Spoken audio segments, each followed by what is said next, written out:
Good afternoon, everybody. Good to see you all. The thoughts and prayers of the entire White House remain with all of the Catholics around the world who are mourning the death of Pope Francis. Pope Francis touched millions of lives and dedicated his life to serving the Catholic Church. As a mark of respect for his memory, President Trump ordered flags be flown at half-staff, and he will be traveling to attend his funeral in Rome. The president will depart from Washington on Friday morning and return to the United States on Saturday evening following the funeral service. I can also confirm the dates of the president's trip to the Middle East. He will travel to Saudi Arabia, Qatar, and the United Arab Emirates from May 13th until May 16th. And on Thursday of this week, President Trump will welcome Norwegian Prime Minister at the White House for a working visit. The two leaders will discuss trade and regional security. This will be the 13th head of state visit of President Trump's term already. At the border, President Trump continues to deliver on his promise to make America safe again. The Wall Street Journal captured the Trump effect in a recent article. Border crossings grind to a halt as Trump's tough policies take hold. U.S. Customs and Border Protection recorded its lowest southwest border crossings in history in March, and we're seeing the same successes at our northern border. Here's how the New York Post put it. Northern border sector previously overrun by illegal migrants sees dramatic drop in crossings. We haven't seen anyone since November, end quote. According to U.S. Customs and Border Protection, just 54 illegal aliens were apprehended in the Swanton sector of our northern border, which stretches more than 300 miles in March. This is a drastic 95% drop from the more than 1,000 border crossings that were caught in March 2024. This is a main hotspot area that recorded more than 80% of all apprehensions along the northern border during the 2024 fiscal year.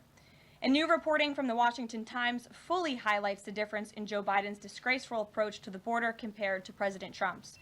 Under Trump, border catch and release has dropped 99.99% from worst Biden month.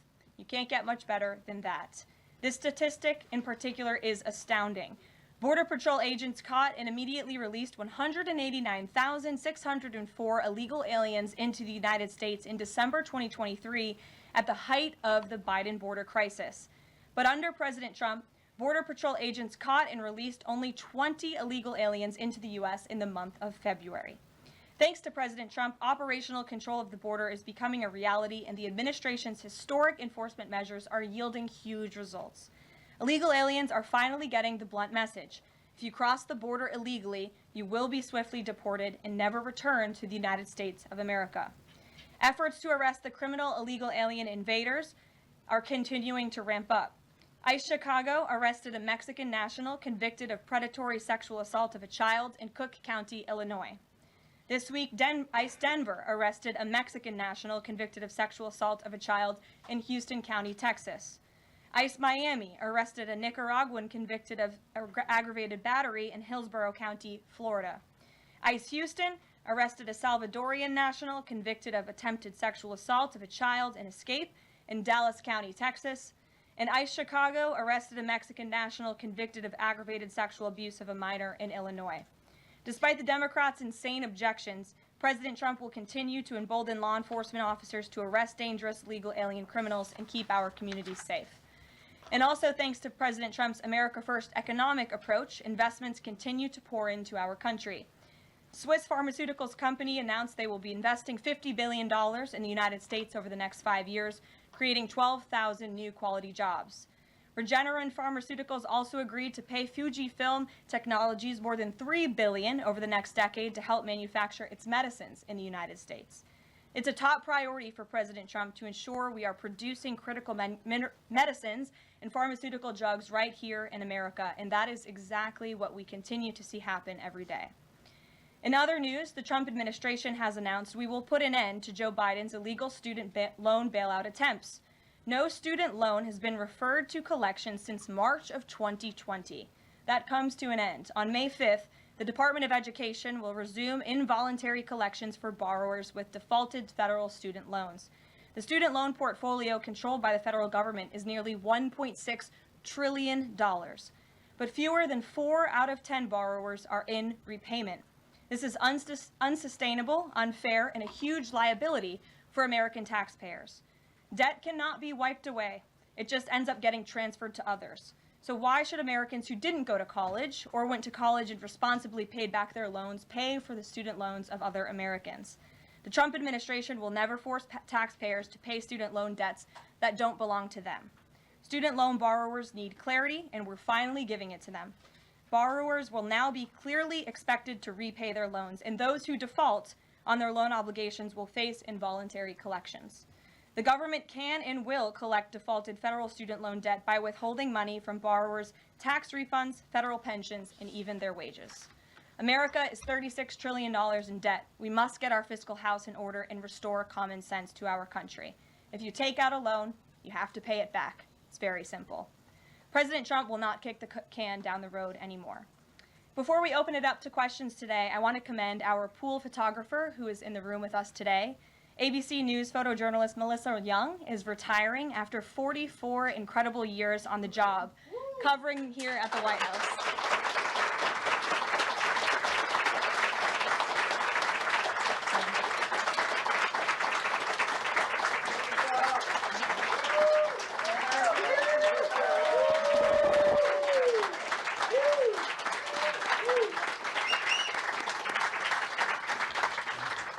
Melissa, congratulations. You have the largest round of applause I've ever heard in this room. So there's something we can all agree on, and you've had an incredible career here covering the White House. So congratulations to you, and we hope you enjoy retirement.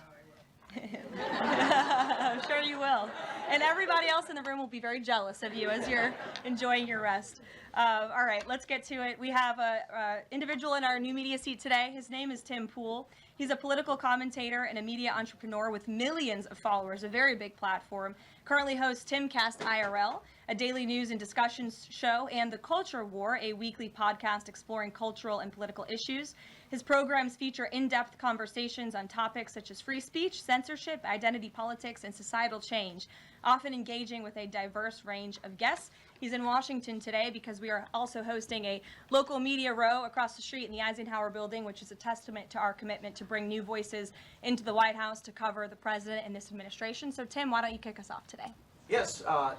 Many of the news organizations that are represented in this room have marched in lockstep on false narratives, such as the Very Fine People hoax, the Covington smear, and now what's being called the Maryland Man hoax, where an MS-13 gang member adjudicated by two different judges, I believe, is just simply being referred to as a Maryland man over and over again.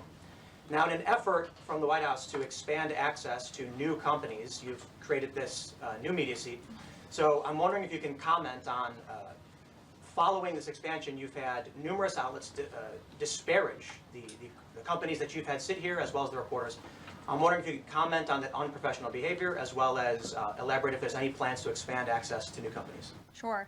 Well, we certainly welcome diverse viewpoints in this room, which is one of the reasons we have you in here, and there's many new faces in this room in comparison to the previous administrations. We want to welcome all viewpoints into this room. We welcome unbiased journalists who really care about the truth and the facts and the accuracy, and you rightfully pointed out the Maryland Man story, which I, from this podium, when The Atlantic published it, on that very first day, I came to this podium and said, this is wrong. The press in this room have this story wrong, and we have seen more and more evidence come to the table that we have had all along. We were always right. The president was always on the right side of this issue to deport this illegal criminal from our community. And it is despicable to see the media continue to refer to this individual as someone who is just a peaceful man living his life in Maryland. This was and always has been an illegal criminal, an MS-13 gang member, and a designated foreign terrorist. And the administration maintains our position to deport these individuals from our community. So thank you for being here, Tim. It's great to see you. Thank you. Dasha, why don't you kick us off? Thank you, Caroline. You're welcome. I really appreciate it. I have two questions, one on the Pentagon and another on the economy.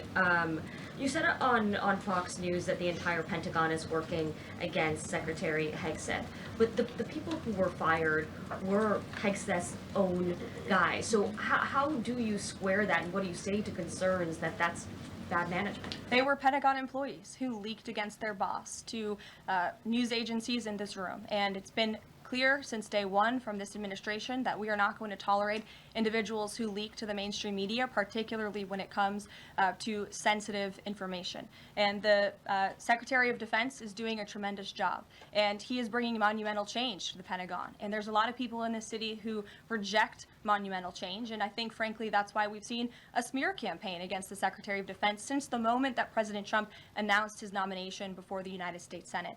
Let me reiterate, the president stands strongly behind Secretary Hegseth in the change that he is bringing to the Pentagon, and the results that he's achieved thus far speak for themselves. Is there an FBI investigation into the leaks? The secretary said that these people would be prosecuted, so is the FBI investigating? You have to ask the FBI, you have to ask the Department of Justice on what they plan to do, but certainly we take leaks with the utmost seriously across this administration. You've seen people fired from the Department of Homeland Security. The president has made it clear it's an unacceptable behavior. On the economy, Caroline, Peter Navarro said that it's perfectly possible to do 90 deals in 90 days. We haven't seen one just yet. How soon might we see a deal, and what evidence can you share that progress is being made in these trade negotiations? Sure.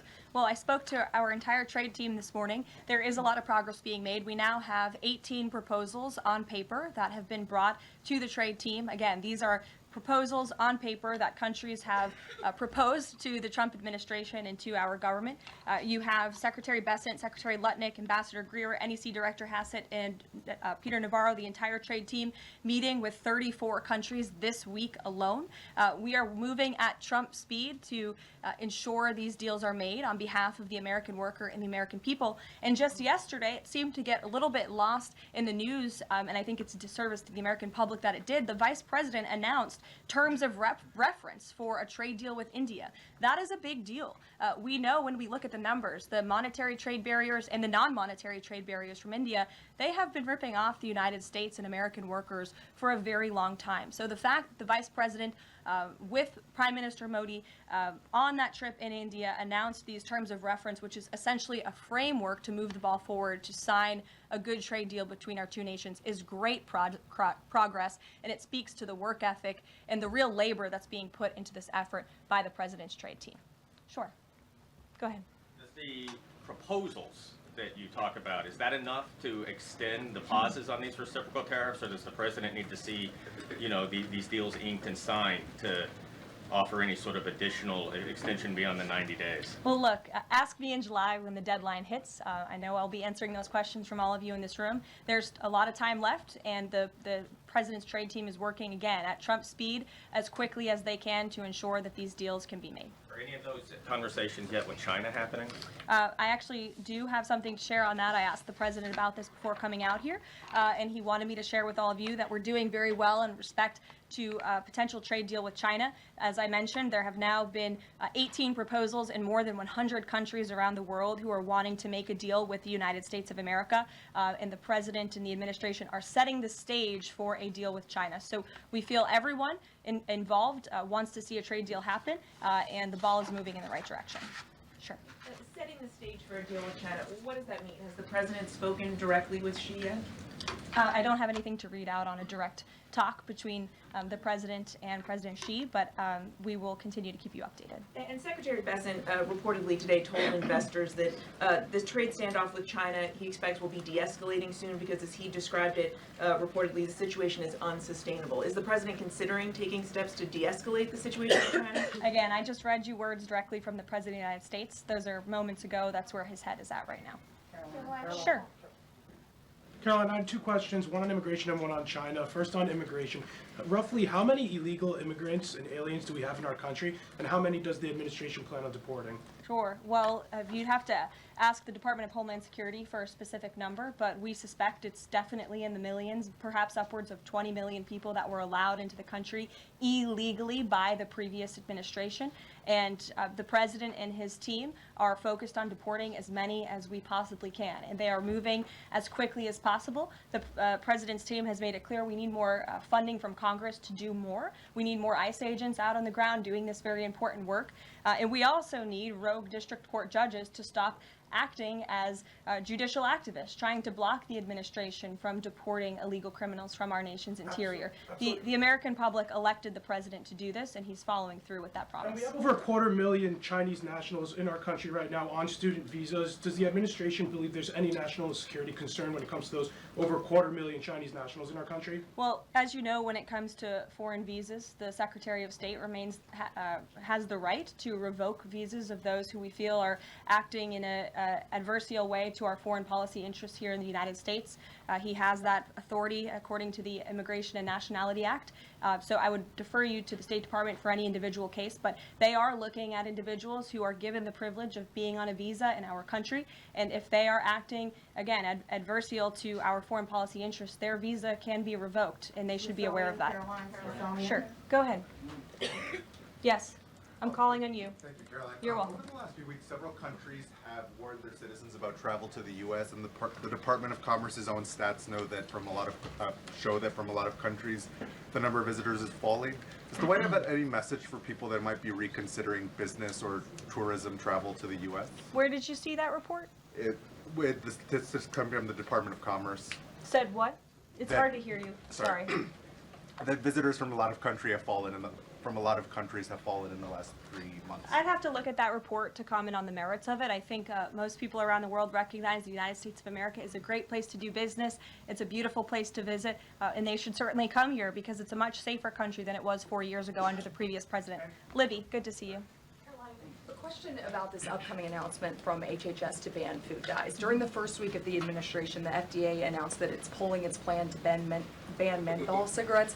So 2 questions for you. How do you square a ban on menthol cigarettes being pulled and then announcing this ban on food dyes? And then how does the president feel about this upcoming ban that RFK is going to announce? Sure. Well, look, the Secretary of Health and Human Services, the president nominated him because he trusts him to make this country healthy again. It's not just a slogan, it really is a movement that has broken ground across the country. There's millions of people who believe in RFK Jr., Secretary Kennedy, and what he's doing. I don't want to get ahead of HHS with this historic announcement later and the details of it, but obviously the Secretary feels that he has reason and evidence to announce the ban on artificial dyes later, and I'll let him speak to that this afternoon.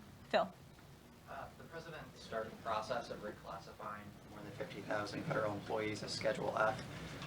We've already seen him march through a number of government agencies. I'm curious, should we expect mass firings, or is this a case-by-case approach, a scalpel or a sledgehammer?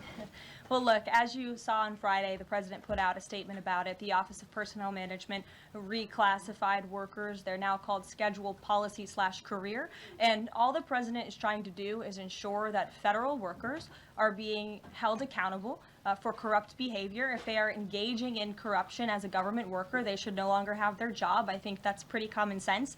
He also believes that bureaucrats should be acting in accordance to the will of the American public, who duly elected this president. Not just this president, but all future presidents. If you work for the government, you should be adhering to the will of the American public and advancing the administration's goals and interests. And if you are not doing that, then you should go find another job whose interests you align with. So as for specific firings, I would defer you to the specific agencies, but the president in this move and Office of Personnel Management, it will make it easier to get rid of rogue bureaucrats who are engaging in corruption. And then another quick question about Sure. Google, real quick. A federal court ruled last Thursday that Google's dominance of online advertising and ad tech markets violated U.S. antitrust laws.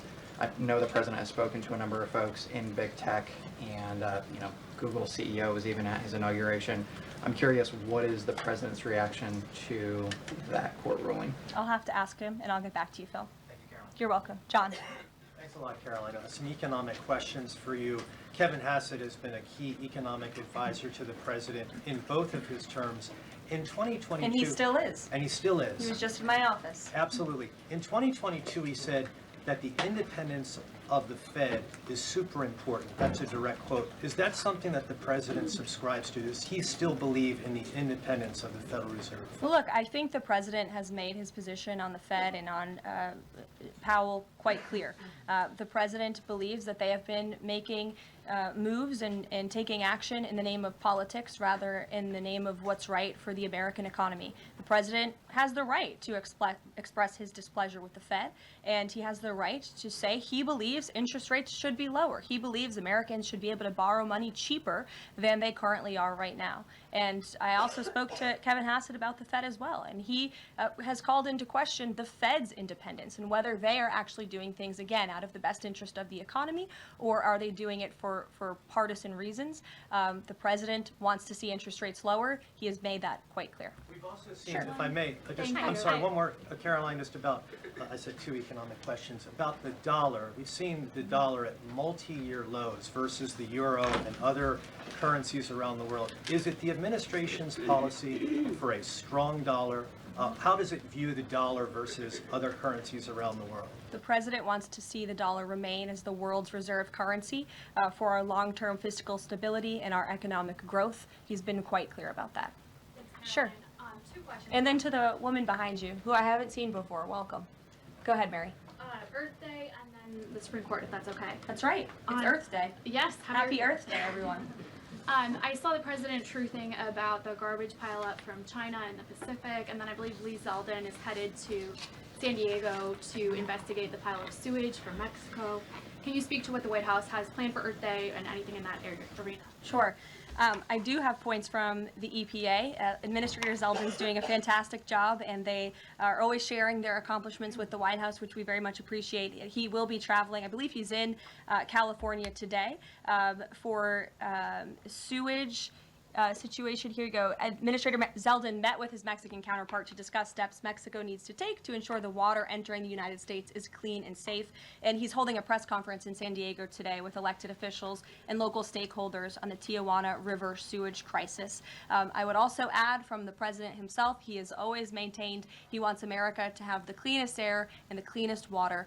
And we want to do what's right for our environment and for our earth. And a lot of that is making sure that we have clean and sustainable energy, and we know that we produce natural gas cleaner and more efficiently than any country in this world, and the president wants to see that continue. Thank you. And then on the Supreme Court, I know the court is hearing a case dealing with parents who don't want their kids having to read gender ideology books in schools. Can you comment on that case and what the Trump administration hopes to see come from that? Sure. We hope the Supreme Court will do the right thing, and the president has been very clear. He stands on the side of parental rights, and he believes strongly that parents should have a greater say in their children's education and the content, if you will, that children are being exposed to in our public school system. Sure. Go ahead. Caroline, thank you. Hi. I'm Carolina Lumetta with World News Group. The administration ended some temporary protections for Afghans, including several hundred Christians who have been punished by the Taliban. Is the president considering any exceptions for Afghans who could face death or torture if they return to their home country? So let's just be clear about one thing. We didn't end that proactively. It expired, and it's because the previous administration illegally paroled millions of people, or hundreds of thousands of people, I'm sorry, into the country, and then gave them temporary protective status, which again is a temporary status. It's not a permanent status in this country.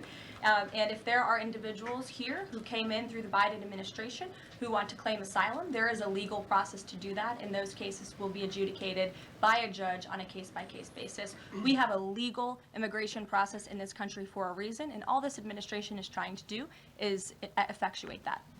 Reagan. Thank you, Caroline. I have two questions for you Sure. on immigration. March deportation numbers were down slightly from the same time period last year. SCOTUS recently ordered a pause on deporting Trinidad members with the Alien Enemies Act. I'm curious what other tools the administration is looking at to boost those deportation numbers. Sure. Well, we are obviously complying with the court's order. However, it was a temporary pause. The Supreme Court basically said, sit tight, and they will follow up with an order, and we're confident that the Supreme Court will rule on the side of law and recognize the president absolutely has the executive authority to deport foreign terrorists from our nation's interior under the Alien Enemies Act. We feel very strongly about that, and we're confident the courts will side with the president and his executive authority. As for deportations, we continue to deport illegal criminals under Title VIII, which is an immigration authority given to our Border Patrol agents and the Department of Homeland Security to deport illegal criminals from this country. And the administration continues to do that at record speed as quickly as they can with the resources that they have. They recently dropped charges against the MS-13 leader caught in Woodbridge, Virginia, with the idea that this will expedite the deportation process. Does the administration plan to drop charges against other criminal illegals to speed along the deportation process? You'd have to ask the Department of Justice. Obviously, that's within their purview, and I can't speak for them. However, it is our goal to deport as many illegal criminals and aliens from our country as we possibly can, as quickly as we can. Jackie. Thank you, Caroline. We've heard so much about this Saudi trip planning, and the president's mentioned it himself before, but I don't think we've ever heard on the record what he hopes to achieve in Saudi Arabia and what the purpose of the trip is. Sure. Well, the president looks forward to this. It was supposed to be his first foreign visit, but of course now he is going to Rome this weekend to honor the Pope and attend the funeral. The president looks to strengthen the ties between the United States and these countries in which he will be visiting. He'll be having many bilateral meetings and talks, and we look forward to the trip and hope to see many of you there. And the meetings in London this week, do they have any nexus with the plans in Saudi Arabia? I can't speak to that.